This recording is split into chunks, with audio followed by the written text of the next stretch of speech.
जब काले साये को देखकर विशाल पलटता है तो वह देखता है कि एक खतरनाक जानवर उसके पीछे खड़ा था। उसे देखकर वह पूरी तेजी के साथ भगता है और काफी आगे निकल जाता है।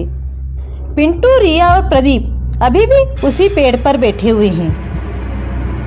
डरी सहमी रिया जोर जोर से सांसें ले रही होती है, जबकि पिंटू सोचता है कि वह इस जंगल से बाहर कैसे निकले। यह एरिया उसी एरिया के जैसा लग रहा है जहां उन्होंने अपने मैप छोड़े थे। हो ना हो यह एरिया उस एरिया के काफी करीब है। तभी वह पीछे पलटता है तो देखता है कि प्रदीप एक कैमरे में कुछ देख रहा होता है। तभी पिंटू की नजर उस पर पड़ती है। यह कैमरा यहाँ ऊपर क्या कर रहा है? और तुम इस समय भी इस कैमरे को ताक रहे हो? ऐसा क्या है इस कैमरे में? मुझे दो। कुछ नहीं, मैं ऊपर आते वक्त यह कैमरा भी ले आया था। तब पिंटू से बोलता है, तुमने तो कहा था कि तुम हमें सेफ जगह ले जाओगी। ये कैसे सेफ जगह लेकर आए हो? इस जंगल के बारे में सिर्फ तुम्हें पता था और तुम ही हम सभी को लेकर आए हो। मुझे यह जंगल जाना पहचाना लग रहा है। तुम हमें फिर से वहीं लेकर आए हो जहां हमारे मैप छूटे थे, हमारा सामान छूटा था। देखो पिंटू, इतना गुस्सा मत करो। हम यहाँ एनिमल्स की फोटोज और वीडियो लेने आए हैं और इतना डरेंगे तो काम नहीं चलेगा। डरे क्यों नहीं? मेरा अब हमारे बीच में नहीं रही। हमने अपने एक दोस्त को खो दिया है। कोई बात नहीं, दिमाग ठंडा करो। अगर हम उसी एरिया के करीब है तो हम अपना सारा सामान ले लेंगे और वापस से घर चले जाएंगे। इनफैक्ट मैं खुद मैप्स लेकर आऊंगा। पिंटू तब चुपचाप बैठ जाता है, पर उसके मन में न जाने क्यों तूफान आ रहा था और वह प्रदीप को शक भरी निगाहों से देख रहा था।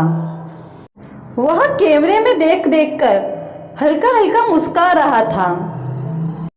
जब नैना को जानवर ले गया था तब भी उसके चेहरे पर थोड़ा सा भी दुख नहीं था और ऐसे दुख की घड़ी में भी वह मुस्कुरा रहा है। कैमरे में ऐसा कुछ तो था।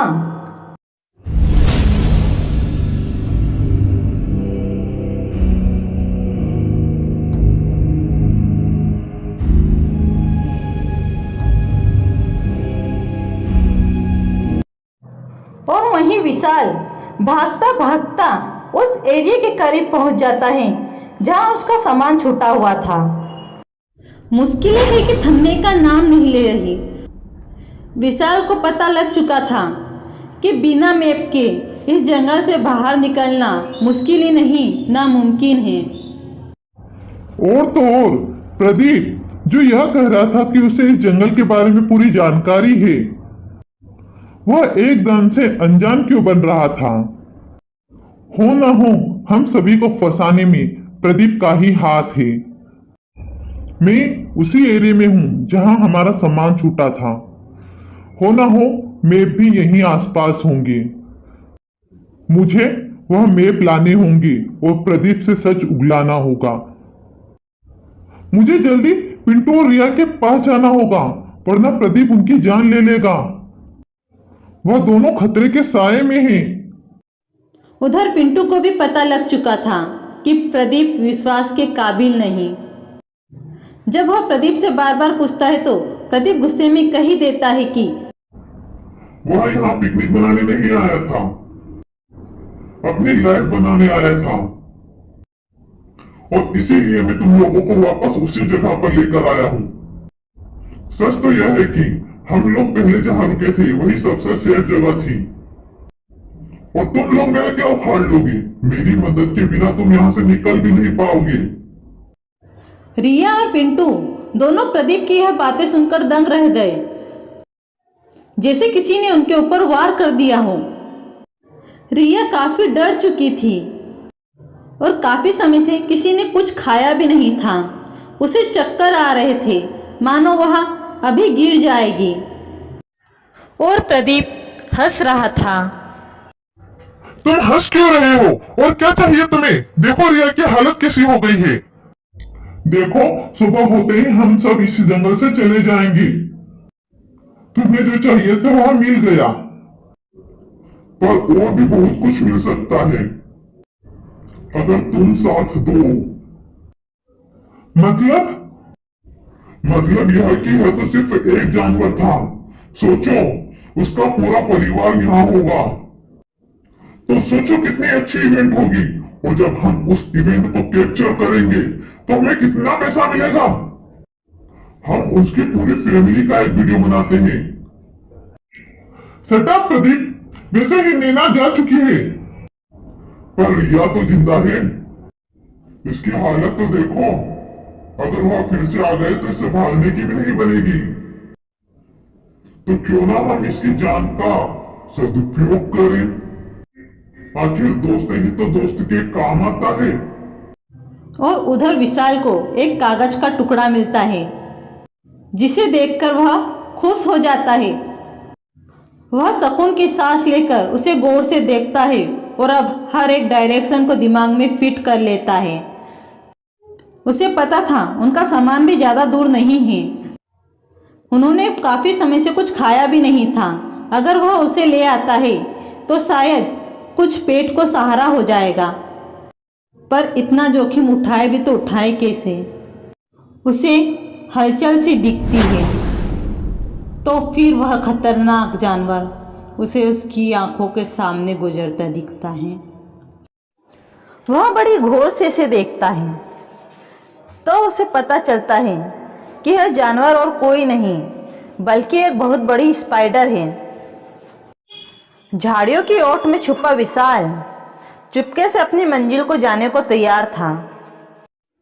इधर प्रदीप के बार बार बोलने पर भी पिंटू रिया की जान का सौदा करने को तैयार न था। उसकी जेब में जूस की बोतल थी, उसने उसे रिया को पिलाया। रिया, तुम घबराओ मत, हम बहुत जल्द यहाँ से बाहर निकलेंगे। यह ऐसे नहीं मानेगा।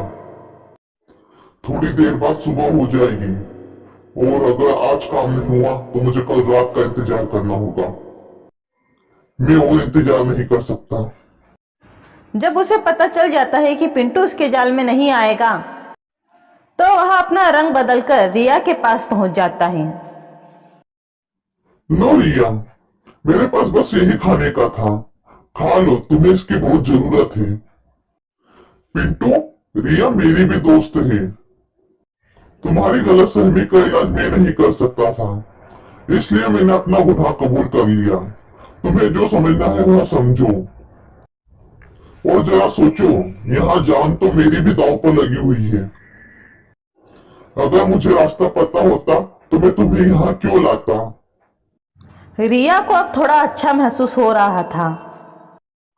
रिया, मुझे पता है तुम्हारा सपना पैसा और लग्जरी पाने का है, और वह सिर्फ आज हमें हिम्मत करके मिल सकती है। थोड़ी देर बाद तो सुबह ही हो जाएगी।